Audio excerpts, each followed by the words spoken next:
Okay, Assalamualaikum. We continue again. Alright.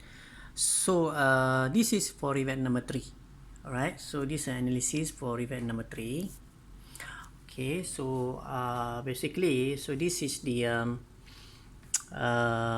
plate with Rivet number 3. So this Rivet number 3. Okay. So basically, so this is the centroid. The centroid. And then this the external load which we already resolve it into y and x, right? So so this value we already determined, so you can check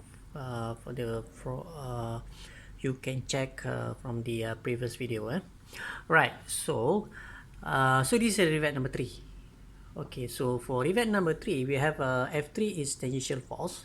So tangential force is upward like this, the direction, because from this F3 we can actually create a moment to the centroid, and then it will create a anti-clockwise, because the moment is a clockwise direction. So F3 will create a reaction to the moment M, so it will create a anti-clockwise moment.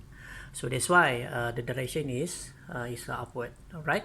And then R3 is the distance between Rivet number 3 to the centroid.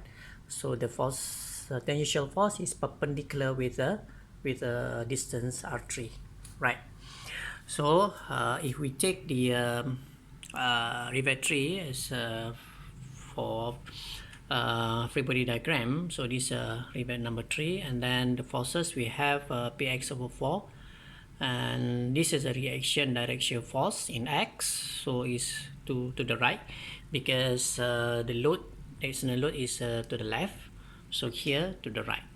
Okay, and then we have a reactional direct shear force in y. Okay, so it's going upward because the external is downward, right? Because external downward, so the reaction must be upward. And then we have a F3. Okay, so this is a F3. Okay, because it's a tangent for Rivet number 3. Okay, right. So from this free body diagram, we can actually determine summation of forces in x. So we only have px over 4, right? And then we have a summation of forces, summation of force in y, right? So because we have py over 4 upward and also f3 upwards, so we have two positive value.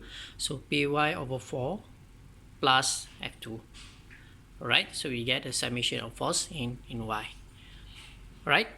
And then from there we can actually determine the resultant of the shear force for event number 3. So we have a square root summation of force in x squared plus summation of force in y squared, and then we have the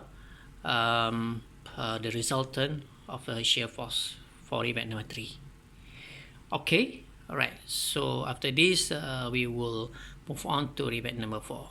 Okay, stay tuned. Assalamualaikum.